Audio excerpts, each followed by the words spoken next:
Kentucky's Voice Radio, covering the latest state and local issues with Tom Fallbush, Bob Scott, and Jim Waters. All right, welcome to Kentucky's Voice. I'm your host today, Tom Fallbush, and we have a full show, full lineup. And as I am adjusting my earpiece, because I hate to see that little wire hanging out behind me, so I'm just going to figure this out. But anyway, welcome to the show today. We have, of course, myself, Tom Fallbush. We also have my co-host, Bob Scott. And we have a new co-host, Debbie Robbins. Debbie Robbins, who was a big hit last week. So everybody said, bring Debbie back. I said, well, we're going to bring her back today. So we brought Debbie back. And so, and we're going to talk about everything that's going on right now, which is like, I don't know, Second American Civil War. I don't know what else is going on. I don't know. But is it? I don't know. Maybe we're going there. Maybe we're not. But we're certainly in a period of civil strife, and it boils down to just the issue of immigration, right? And so, should have put your phone on stun when you go on air, Tom. So, phone is now on silent. So immigration, guys, this seems to be the key issue. And you look at any sort of poll of what the most important issues are in America right now, and immigration is number one.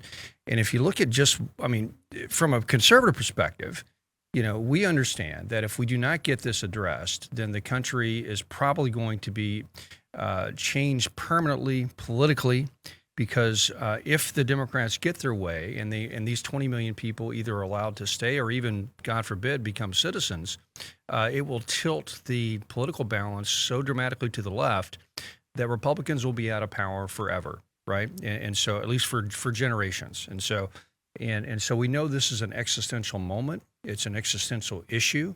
If we don't get get this deportation effort really underway and on all levels, beyond just the policing side of it. That's been the most dramatic feature of it here lately. It's just the ICE and all this. But even down to let's just self-deport. Let's just change the rules so where people just can't live here as easily if they're illegal. And just we need to get those efforts moving as well. But anyway, Bob, let me bring you in. I know we're going to get into a lot of clips here later in this next segment, but. But does it feel like we're kind of in an existential moment right now with this issue? Is this 1,000%? We have reached a turning point, for good or bad. Folks, if you haven't realized or figured it out yet, we are right in the middle of what is called a color revolution. We have talked about it many times on this country, but it has been employed, and I'll say it even by our own CIA in other countries to bring down sitting governments there.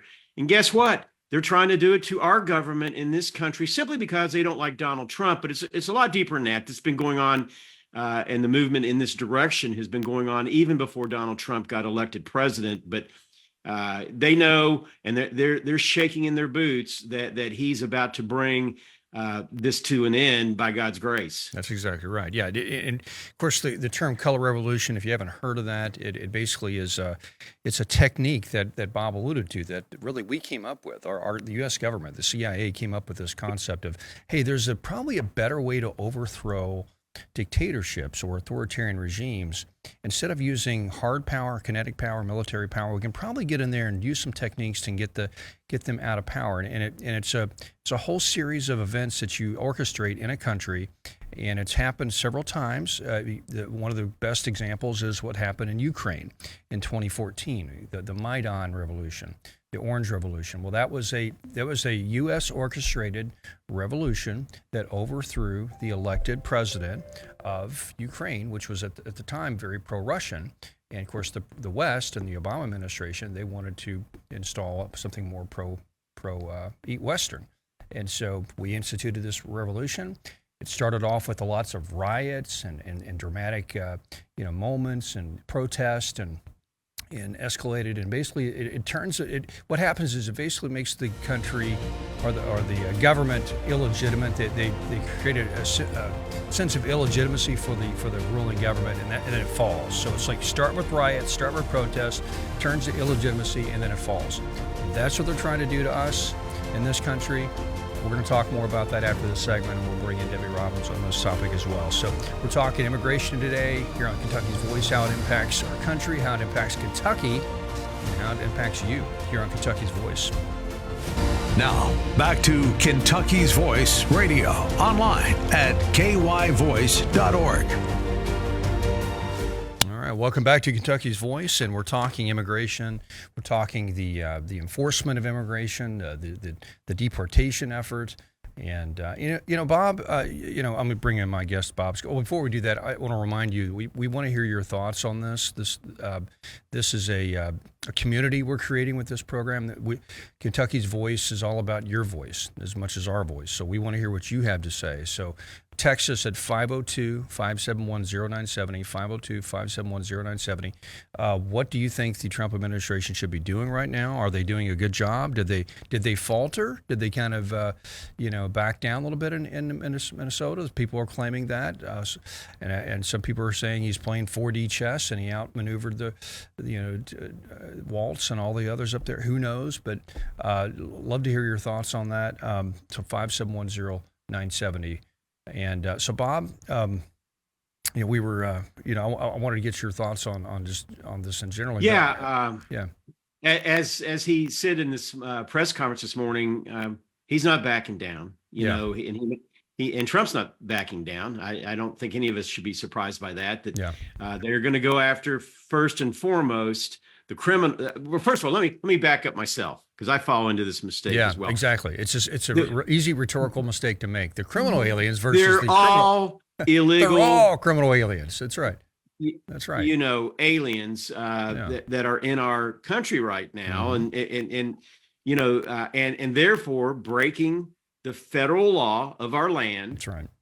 There is nothing to be doubted about that. Now, you have some that have actually broken other laws in our country, such as murder, such as rape, such as theft, child molestation. Child molesters. There's a different level. I will grant you that. So he's going after right now the worst of the worst, right. In Minneapolis. And very importantly, the leadership, if you want to call it that, in Minnesota, Governor Waltz and Mayor Jacob Fry in Minneapolis, where all this is springing forward. And by the way, guess where Antifa was originally founded? Yep, you guessed it. It was in Minneapolis. That's where it rolled out. Big surprise there. Yeah, and we have a clip later in the show too, because I know we got some great clips. But later in the show, I'd like to play a clip by a University of Minnesota teacher talking about that they want to actually take down the United States of America. But anyway, I get ahead of myself. Yeah, there's something in the water up there. I don't know what it is. Maybe it's just a Scandinavian, thing. Because a lot of the Scandinavian countries are very left of center, and maybe we've got a lot of Scandinavian immigrants, and that's one theory I've heard. But people call Minneapolis like the San Francisco of the Midwest, but there has been a very strong left-wing instinct in that city for, decades. It goes way back to like the Depression era, even so. But anyway, something's strange up there, and it's not good for the country right now. I'm going to bring in Debbie Robbins real quick. So Debbie, just generally, obviously, do you feel like this is an existential moment for the country and the immigration issue, just how it's handled, and it seems like, if you want the truth from me, I think it's been an existential moment since the year 2000. Yeah. The hanging Chads in Florida, where I think the Venezuelan, our CIA, who had influence on elections in Venezuela to get rid of criminal people, but they started using those same tactics here, with our voting machines, et cetera. Yeah. But absolutely, I saw the press conference this morning live. We are so blessed to have Tom Homan. Oh my goodness, he's been there for 3 days. He's so calm, level-headed, firm, reminds us of the strength of our president, of the strength of resolve that he has, and that he does hear us, and that they are going to uphold the law. And anyone that's had the privilege of traveling outside of this country, of which I did in my young life, especially for years, when you come home, when you go somewhere else and you come home, you know what a treasure it is to be an American. Yeah. And I'm just sick. I am sick to death of people disobeying the law.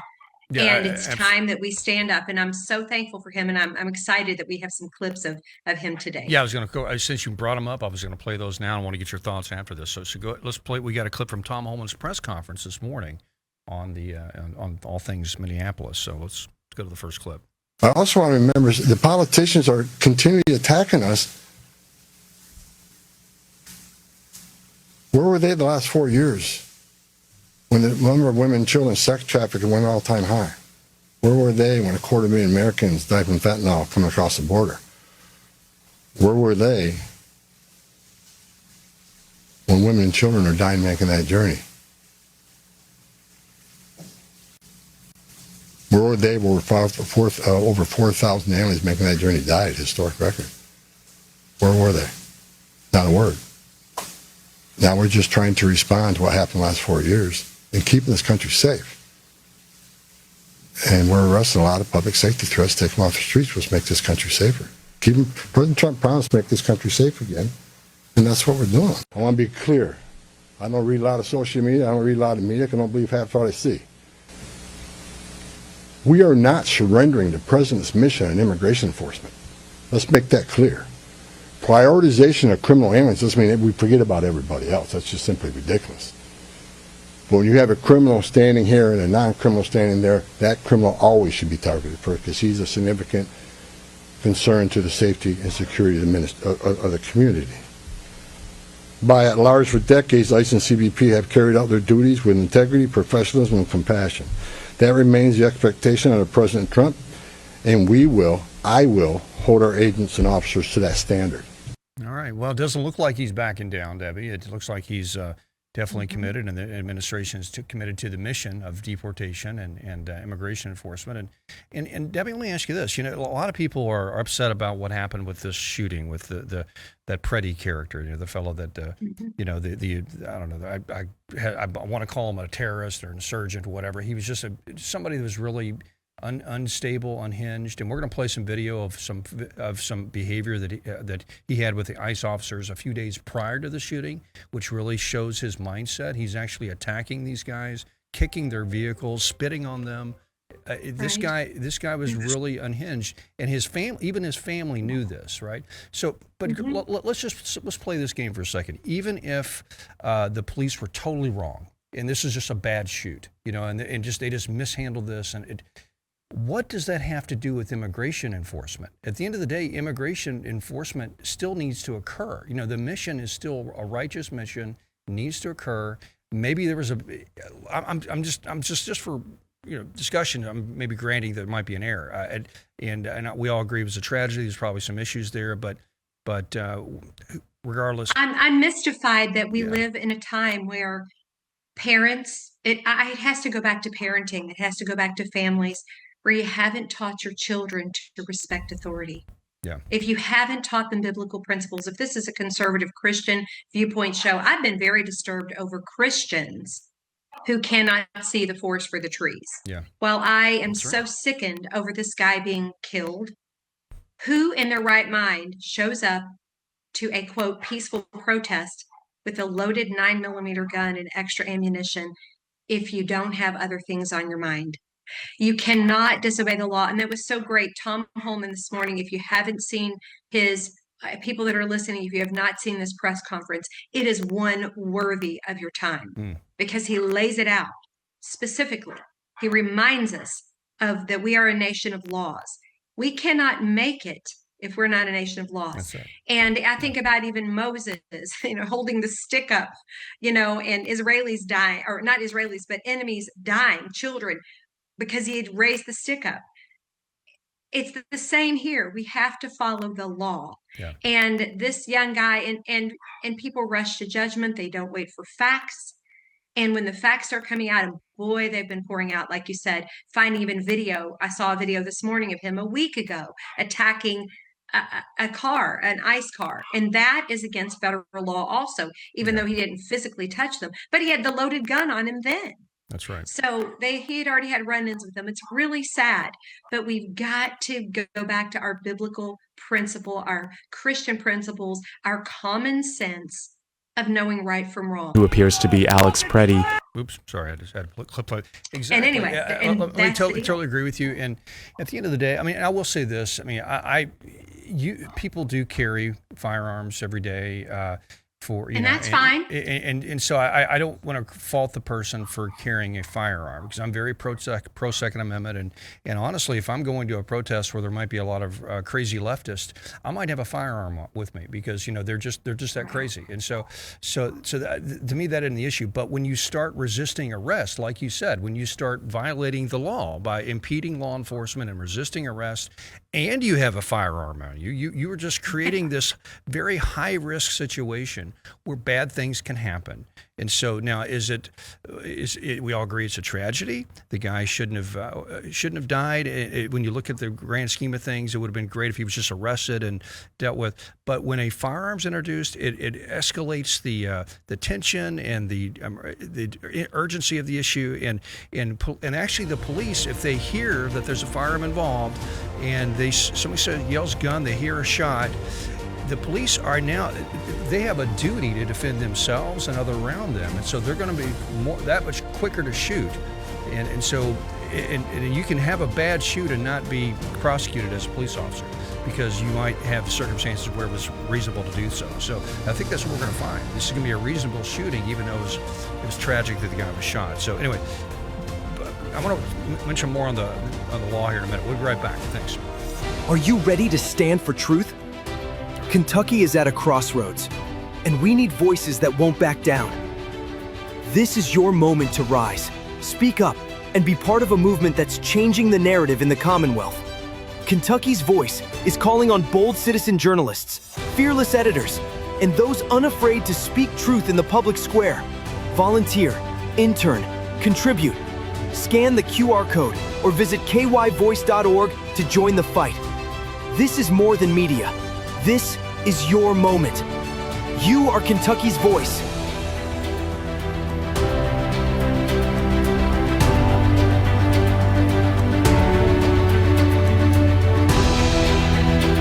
Now, back to Kentucky's Voice Radio, online at kyvoice.org.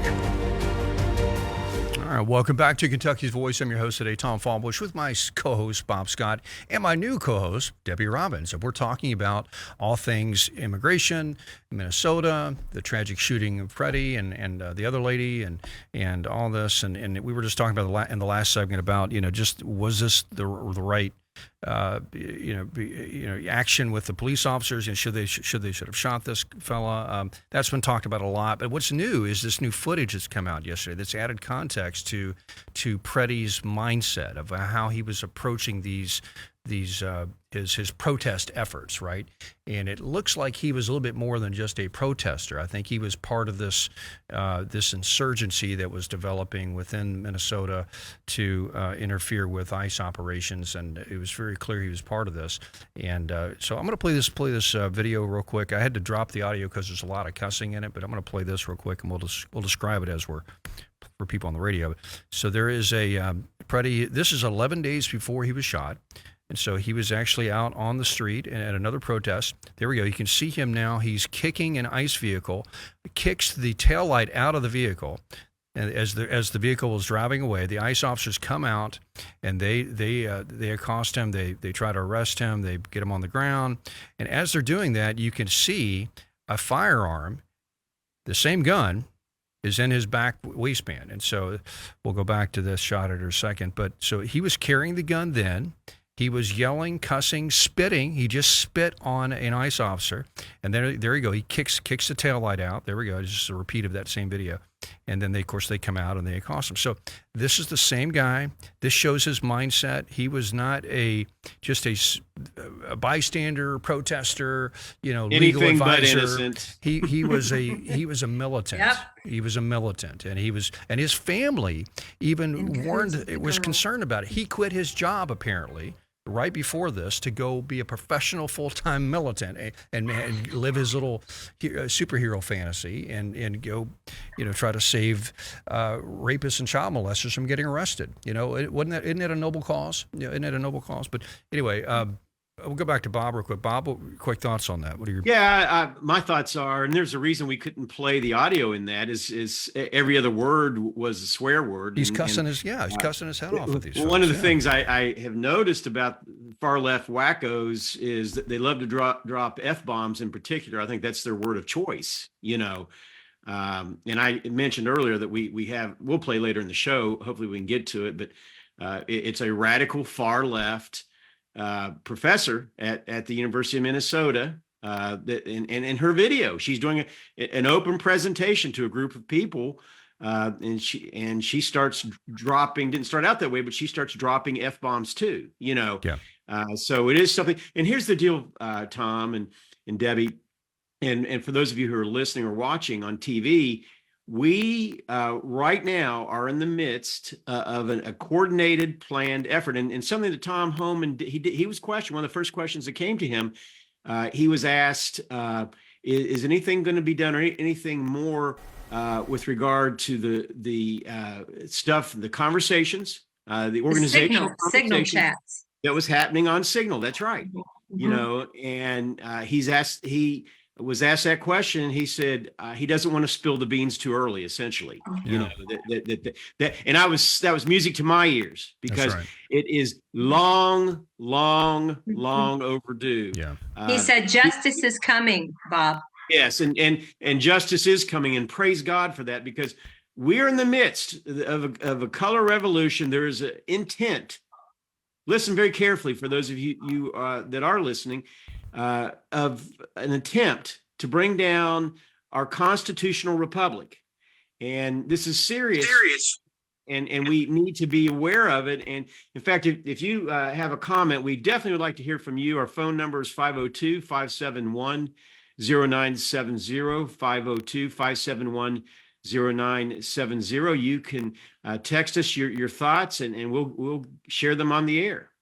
So yeah, it looks like the administration is getting serious about the counterinsurgency effort that they need to have in order to push back on the left, because the left they are viewing this as an existential fight themselves. They know this is existential for those that, you know, we use these terms. That means basically it's all stakes. We're going to live or die. If we don't win this, we're all dead. That kind of mindset. And so they see that with immigration. That's been their whole plan over the past 20, 30 years, is to flood the country with illegals, you know, prop up these blue districts with high population counts so they can get higher representation in Congress, and also eventually get these people to vote or help encourage them to vote illegally, and so that they can maintain power. It's a very cynical play. And if you want to get down to some real, you know, kind of dark ideas about it, a lot of people say this is a great replacement, you know, theory, that they're just trying to replace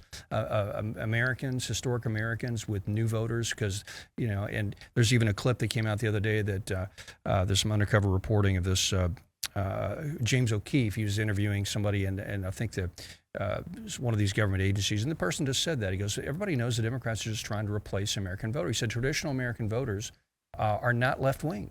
Historically, this is more of a right-wing country, right? And so they know their plan is to import new voters, new people who are left-wing, specifically from Latin America, because Latin America typically has a different political experience, and they're a little bit more left-wing by instinct. So this is how we gain power. We just flood the country, replace Americans with new voters that vote for us.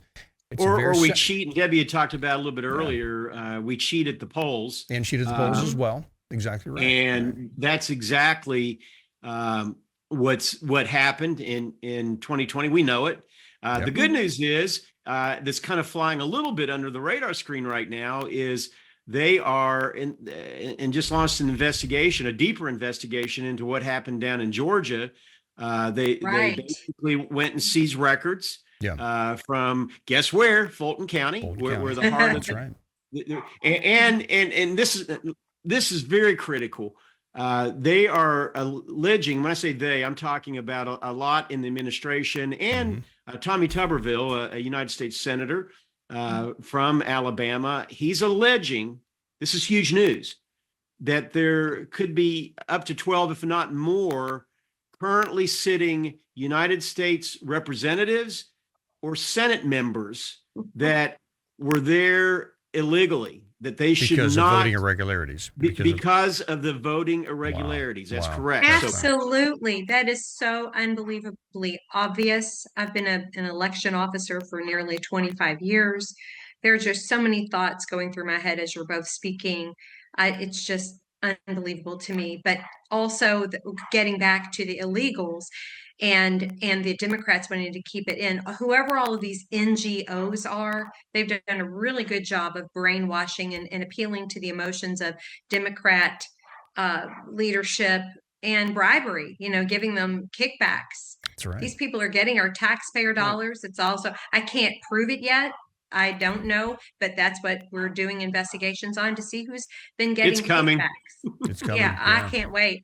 But it's very sad. And because it has brainwashed the Christian community to some degree. Yes. We have a lot of churches that are just so brainwashed over these poor little refugees. That's right. Which that's not the story. That's not. And it's really sad, but I'm thrilled for what's happening in Fulton County. I'm so, people need to know the truth. We just have to keep putting it out there, because it's overwhelming. If you want the truth, it's right there in front of your face. Yeah, if we don't have fair elections, and if we don't have confidence in our election system, exactly, then it's we've said this before in this program. It's either ballots or bullets. There's only two ways to settle, who controls your country. It's either ballots or bullets, and we want the ballots, right? But the ballots have to be legitimate, right? And if people don't feel like that's legitimate, then they feel like, well, okay, they're stealing from us. So what do? You respond with force, and so that's where that's just not saying that we're encouraging that. I'm just saying that's reality, folks. That's how important this is. We got to get our That's election. what the other side's encouraging right now, Tom, That's by right. by their actions that they're taking. Exactly right. And that's where the truth is getting ready to come out, That's right. and I can't wait long. That's exactly right. Yeah, we're at both sides see this as existential. So the question is, can we get through this crisis that I see brewing in our country, and come out on the other side and still have a country left? And that's a broader topic of conversation we can have later. But that's kind of where we're at. Both sides feel like it's everything's on the line. So okay, we'll be right back on Kentucky's Voice. We're talking about immigration and we have a country left. Now, back to Kentucky's Voice Radio, online at kyvoice.org. All right, welcome back to Kentucky's Voice, and we want to hear your thoughts on this. We're just riffing off on a lot of topics here, and that are close to everybody's heart right now. So I'm sure if you're listening, hopefully you're getting something out of it. But we want to hear what you have to say as well. So text us at 502-571-0970, 502-571-0970.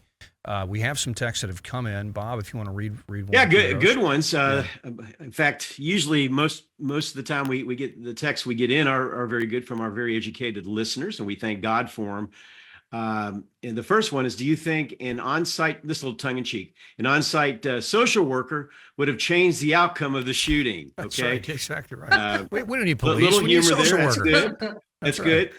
And the next one is, the man that got shot in Minneapolis woke up that day with a premeditated intention to do harm. Yeah, he absolutely did. Yeah, absolutely did. And everybody sees that now, especially when you see that video that we played earlier of 11 days before this. And then you hear from his family. His family was concerned about his mindset, about what he was doing. He actually quit his job to go do this full time, become this little and that's what's concerning insurgent. to me is a lot of these people in their mind are well-intentioned, and I'm talking about the extreme on the left that are going out and doing these rallies. They're being used. They don't even know they're being used. That's right. But they're being used, sadly, to go and do, basically mayhem. And they honestly, I'll say it, the leadership behind it probably in all likelihood rejoices when someone gets tragically killed like this, because it becomes a focal point that they can start building and developing a deeper story around that, how they were abused and they were murdered in cold blood. That's right. And let me tell you, it's with a George technique. Floyd and what we just saw over the last week, these things work. And even some of my friends, conservative friends, have been upset about it. And none of us are happy about the shooting. Not one of us. Right. And that tragically someone lost their life, but we are seeing that people were putting themselves in a position where that something like that, the mayhem could happen, and someone could die. Exactly right. Yeah. And this is just a technique. You and I've talked about this earlier, the color revolution thing. To your point, the leaders of the left, the people that are orchestrating this stuff, they use these folks as useful idiots. That they because 100%. Now, the useful idiots truly believe that they're fighting fascism. They think they're Yes. fighting Nazis. Yes. They're true believers, but they've swallowed this Nazis, worldview. fascists, yes. That's right. They swallowed this worldview that motivates them, that is just so out of kilter with reality. But they still believe it, and so there's a term of the communists used to call a lot of these left wing progressives in the U.S. useful idiots, and they would just laugh at them because they knew that they were, once we really take control, you're dead anyway because you Right. still like a little bit of freedom. But anyway, It's absolutely devastating. It breaks my heart. Yeah. I worry about our youth of today. They are just absolutely bombarded Yes. every single minute, and just working people. Right. People that really want to do the right thing. They really are trying to make good decisions, but they've fallen prey to, my sister pointed out to me the word programming. I mean, you're both in media, Yes. and we always talk about programming. Well, you know what? Sadly, we've been programming brains for 60 Right. years. And we have to just work overtime and pray like there's no tomorrow to give out accurate information, get people involved on the local level. I've always heard politics it's like this. On the local level, you vote the man. On the state level, you vote the issues. On the national level, you vote the philosophy. If you do not get the right man at the local level, you're going to have what we have today. Total mayhem, total insanity, people that do not have common sense, people that should have never been in public office, getting into public office, and then you can hardly get them out because we've allowed our system to be overrun, and now it's crooked. Goodness, we have our work cut out for us, but I do believe in the power of prayer, and I do believe in the power of people and determination, and it's up to us to do it on the local level. Let me put an exclamation point on what you just said, and I'm going to play this clip. And this is what happens when we vote for the wrong people on the local level. So, Mr. Producer. What are you going to do if and when a massive ICE operation is launched in Kentucky? Well, the first thing we have to do is demand that they pull these officers out of all of our cities and that they fully retrain every single one of them. They are operating with aggressive tactics that are not appropriate for law enforcement. They are not following our Constitution. Now, this is coming from a man, folks, who sent state police to take down the license plates of Christians going to church on Easter Sunday. Exactly. You're talking about abusing police powers, abusing authoritarian tactics, Mr. Governor. And so, to your point, it's the man. We got to pay attention to who we're voting for and philosophy as well. But this is who we. Yeah, this is Any thoughts? Absolutely. And also, I'm sorry to interrupt there, Please. but I want the media person to follow up and say, Mr. Governor, would you mind pointing out which procedures that you don't like that these ICE officers do? I didn't know he was an expert on ICE for their training. That's right. That they just let these people get by with these flippant remarks without ever making them have to answer for it. Back it up. Yeah. Tell me what you mean. It's like kids, when you're a parent, they want to know the moral reason why. Right. Give me the moral reason why, dude. I don't know what you're talking about. You're just running your mouth. And it's not right. That's exactly right. Yeah, and so Bob, we've got this situation where we have law enforcement trying to enforce the law, and the immigration law. We are a country of laws. If you don't have, if we're not a country of laws, and we're a country of just powerful men and just it's force. It's either law. It's either power of law, power of the gun. And so, and at the end of the day, we have to line up with. Because sometimes it's appropriate. I guess what I'm getting, it's appropriate to fight against the law if it's an unjust law, right? Just because something's a law doesn't mean it's just, right? So a law has to line up with the Judeo-Christian worldview, right? And also, so it's appropriate to fight against unjust. If I was in Nazi Germany and they were about to lock up my Jewish neighbor, that was the law. But guess what I'm going to do? I'm going to go over there and get my whatever Correct. gun I'm allowed to have, and I'm going to fight that. And so That's that's just. But so the laws that are trying to be enforced right now are just laws. So people have no right to do this, and so that's really at the core of the issue. That's what they're claiming. They're saying this is unjust. Well, why is it unjust? It's because it's you didn't get enough voting power to get your law put in. That's one issue. But secondly, is deportation or immigration law just immoral by nature because you don't believe in borders? So it's just so many layers there. So go ahead. Yeah, and thank you, Tom. It's unjust because President Trump is square over the target, and he's doing something about and trying to enforce it. Now, let's back up. Let's look what President Obama did. He became known affectionately as, at least by those that support him in the media, as the deporter in chief during his presidency, That's right. in which he deported, now get this, over 3 million people. Yes. Obama did. Thank He goodness. even gave Tom Homan a special medal, for who was the ICE chief under Obama for his efforts, And it wasn't just him talking about it. We've played clips on this program before where President Bill Clinton did the same thing. We had Hillary Clinton saying the same thing, that illegals have no place in our country, and it's not that we don't care about people, but again, I keep circling back and saying, what is so difficult to understand about the word illegal? That's right.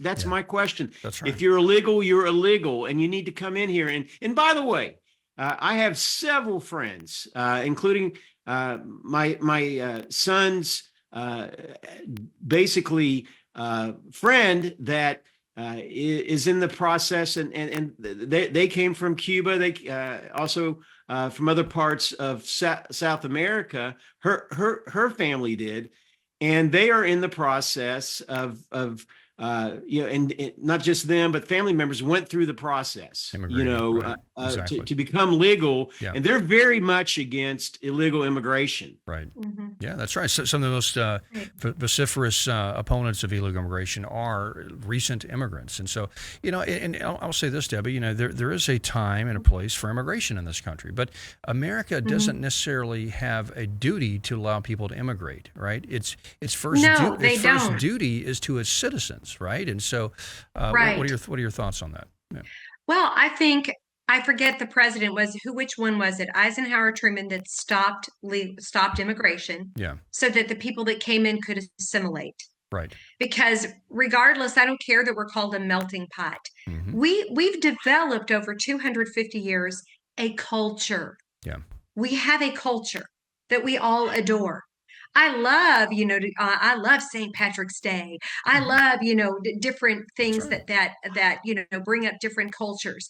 But we have to assimilate, and the people that have been pouring in without being vetted are building their own little worlds, their own little cities, their own little places that are going to rise up. And Tom Homan also made that mention this morning of the 2 million gotaways.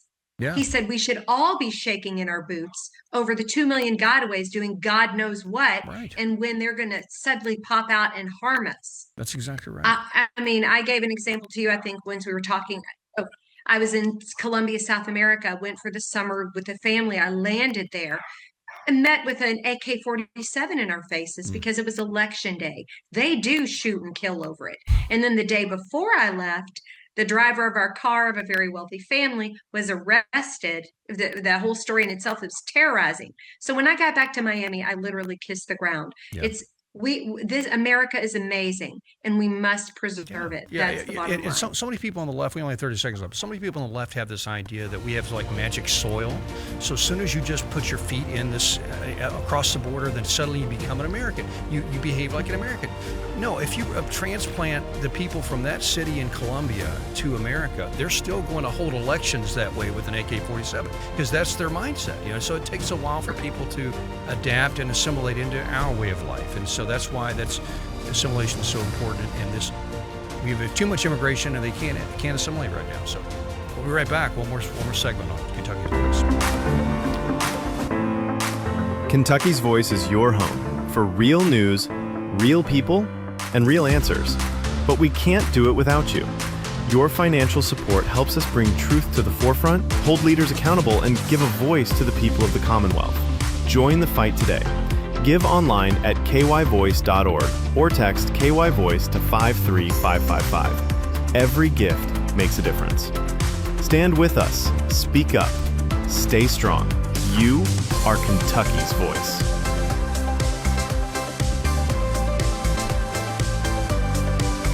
Now, back to Kentucky's Voice Radio, online at kyvoice.org. All right, welcome back to Kentucky's Voice, and we appreciate your text today. We have several texts that have come in, and we want to go to that. Bob, what's the text that just came in this last segment? Yeah, some good text, and this from our text line, as Tom mentioned, is are these dangerous anti-ICE people thinking that they are mimicking the Sons of Liberty in a twisted way? I'd probably say yes. That is their thought process, because they have been brainwashed to think our country's being taken over by fascists and Nazis. And why are they thinking that? Again, because that's what the Democratic Party keeps saying over and over and over again. When in fact, the Democrat Party is all of those things. Might throw the word totalitarian in there, also throw communist, socialist, Marxist. Those are other words. Yeah, they're really the sons of Lenin. That's what they are. Sadly, describes it the current Democratic Party. Right. Exactly. Exactly. Yeah, they're really the sons of Lenin, is who they are, not the sons of liberty. Yeah, that's and good. A bunch of Bolsheviks. But we've got a clip of a professor up there that describes Minnesota and their kind of their political history. It really does. This clip, we're going to play it here. She does, of course. She's a liberal professor at the University of Minnesota. Okay, educating young minds there, and hence why we wonder. There's all the craziness going on. We're going to have to kind of watch a little bit, because, as I was talking about earlier, they have a tendency to, even in public forums, just using F-bombs like they're, something that's just part of the normal language, which for them, I guess it is. But yes, Mr. Producer, if you go ahead and play that. Of all liberation struggles and the movements that seek a world of justice, equality, and peace, that seek to dismantle the United States. I hope you seek to dismantle the United States. And if that isn't your politics, okay?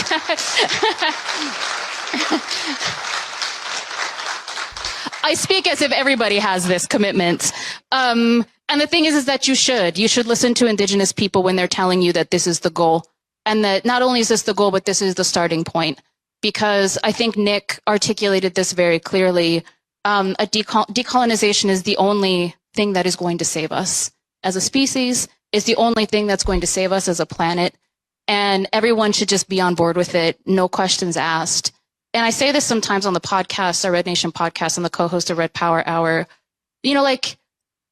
of the most oppressed ass people in Turtle Island, Indigenous women are on the top of that fucking list. Okay. Oh, okay. Well, sorry, Bob. We're gonna clear that one. We're gonna cut her off right there. So, but I think we get the idea. Yeah.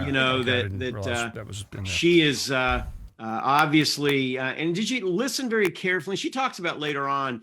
They literally want to destroy America, and they want to do it from within. This is not some kind of thing that they're just a dream. Fairy tale thing that they're expounding on, but they want it. I guess it is a dream for them, but they really want to make this happen. That is their goal. Yeah, to take down the United States as we know it. That's right. Yeah, and she's obviously just a communist, a pure and simple communist. She's part of the Red whatever podcast. So, yeah, exactly. We've got this, and that's really what's motivating this movement now. And see, there used to be the two lefts, right? There used to be the left that was, the radical communists, the people that were a part of the communist movement in the 20s and 30s, and they went underground, and they were still part of this real radical communist, the Weather Underground, all the 60s hippies. You had that left that was just, they were red. They were just commie red. Then you had just the middle of the road Democrat, the more left-wing liberal. And, that left-wing liberal is kind of a dinosaur. They're kind of evaporating. The Democratic Party is now dominated by this far left, right? And they're pushing out all these moderate boomer, liberals. And so this is where we're at, folks. It is basically And let me say this, Tom, real quick.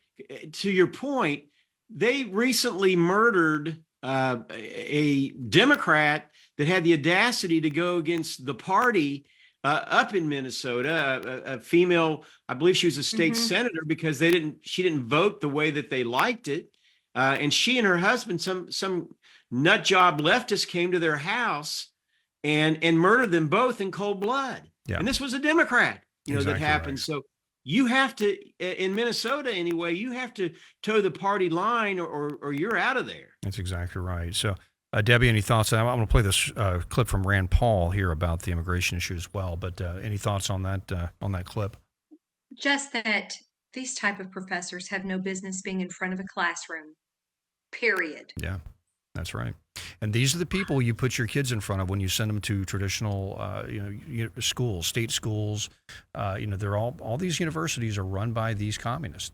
I'm going to get real, plain about it. It's just you're sending your kid to a secular seminary, a left-wing seminary, to get indoctrinated. And so unless, I know I have a son in college. It's terrifying. Yeah. We poured into him all we can pour. That's right. And we pray and pray and pray.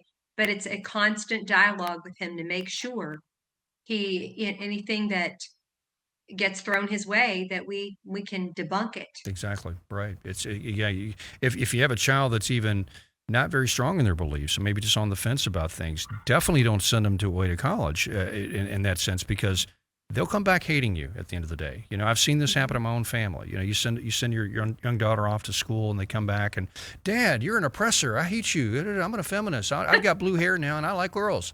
And it's like, okay, what just happened? Well, I sent you to college and paid for your indoctrination to now that you hate me. It's just so tragic that we're doing this to our children. Well, let me play this clip from Rand Paul about the immigration issue we're dealing with. And so, Mr. Producer, I want to go to this. On this, I actually think that most of the people that are here and working lawfully and can pass a background check, I would give them no welfare, and I'd give them no citizenship, no voting privileges, but you can work and we won't arrest you. Okay. No citizenship, but a potential path to citizenship? I think it's better just to say the trade-off is this, that you came illegally. Right now the law says you got to go back and you'll never get in, basically. So the compromise is you came in illegally, you just don't get to be a citizen, your kids will be. Now the new ones, the 8 million that might have come in last year, some of them need to go back, and particularly any of them committing crimes. The compromise I'm offering is different than anybody's ever talked about. Everybody thinks the compromise has to include voting and citizenship. If in Texas we gave amnesty and let, a couple million people vote, immediately Texas becomes Democrat for the next 20 years. So that's what it's all about. It's about voting. I think some of the best Americans just got here, frankly. They have good work ethic. They're hardworking people. They work in our fields. They pick our tomatoes. They clean fish. They work in chicken houses. They do a lot of the dirty jobs in our country are done by immigrants. Yeah, I'm just so sick of that line of reasoning, and I'm just so fed up with Rand Paul on this issue. That is ridiculous. Oh, Americans won't do these jobs. Well, no, Mr. Senator, they won't do these jobs at the prices that these companies are willing to pay immigrants for. But you pay an American wage, they'll go cut up the chickens. They'll go to clean houses, whatever. It's so, and he acts like this is amnesty's never been thought of before. I've got this new novel idea. It's called amnesty. What? I mean, and that's why, may I interrupt? That's why it has to go back to the local level. That's why a law like John Hodgson has proposed, that our colleague last week was saying that isn't getting heard a lot, to go after employers. Really? I'm sorry. I love my American. I love Americans, but when greed, when you are participating in destroying your own country by hiring illegal aliens, paying them less, it's just wrong. And housing, we could go on and on and on. So from a local level, from the bottom up, we have to support the proposition for a law like John Hodgson wants to support, and make it go viral, make it go nationwide. It's touchy. And I know the president, he's doing deals with every wonderful, company in the world, and who knows what kind of things they've been doing behind the scenes. But it's time for accountability. We work hard out here. My husband has worked hard his entire life. So have I. I saw my dad, entrepreneur. It's just wrong. And my child needs to learn how to go pick green beans out of a garden. That's exactly right. That's a good point. A lot of our young people have been deprived the joy and the what's the word for it? Almost like a rite of passage of doing hard work. We basically have hired out all of our. But basically, when I was a teenager, I was the one cutting grass. I was the one, doing all the dirty jobs. Now people just hire an illegal alien to go out and do all this stuff. So, and all of our kids are just fat and happy and just totally out of touch. Can't even change. I'm hiring kids now, and they come to work and they get a flat tire on the way. They don't know how to change their tire. It's like these are grown men that don't know how to change their tire. I mean, it's just, we have a really just a worthless young generation when it comes to just manual labor. Hey, Bob, but let me go to Bob real quick. We've only got 2 minutes left. Bob, what's your thoughts on the Rand Paul quote there? Because that's disappointing. Again, our viewers and listeners are always coming in with great comments, and we've got a ton more that have come in since the show began. Yeah. And the first one says, people like the professor have never lived, this is a great one, under a government like what they want for the United States. Yeah. Very true. Exactly. And then another text line was Rand Paul talks out of both sides of his mouth. He's making a fool of himself. And then they gave a phone number, reported an illegal. I'm not going to give the number because I'm sure it's a correct number, but being the fact it's live, I haven't had a chance to check it out. I'm sure it's true. Yeah. But the bottom line is, we as a people are I'm hoping are waking up and starting to stand in the gap to make a difference. Yeah, and I'm to the point, Bob, where I would primary Rand Paul over this. If he doesn't like immigration, is the key issue. It solves so many problems if we get this straight. Everything from inflation, 100%. to our schools falling apart, to our economy, to young people being able to buy a house, all these crime, political power in the country. I mean, it just solves so many issues, and for him to be wobbly on this is totally out of step with the state.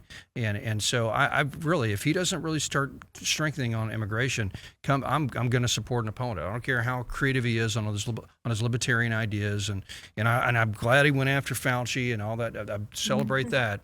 But immigration is an existential issue, and you got to line up with that, or else you need to be out of there. And so, but clean and fair, free elections and illegal immigration are the two biggest issues in this country. That's exactly right. And people must be properly educated about it and speak up. And don't fall. And I'm sorry, Rand, you can't be an obstructionist anymore. That's exactly right. You really can't. We have no time for it. And don't fall for these little propaganda battles where it feels like 2020 again, like BLM and the George Floyd thing. And people are falling for this propaganda battle that the left is using in the Minnesota situation. So don't fall for that, and know that Trump's doing the right thing. And let's support him, and let's get this job done. Deportation now. All illegal aliens are criminal illegal aliens. They all need to go. All right, it's good for them, it's good for their countries, and it's good for us. So, all right, we'll be right back tomorrow on Kentucky's Voice. Thanks for joining us.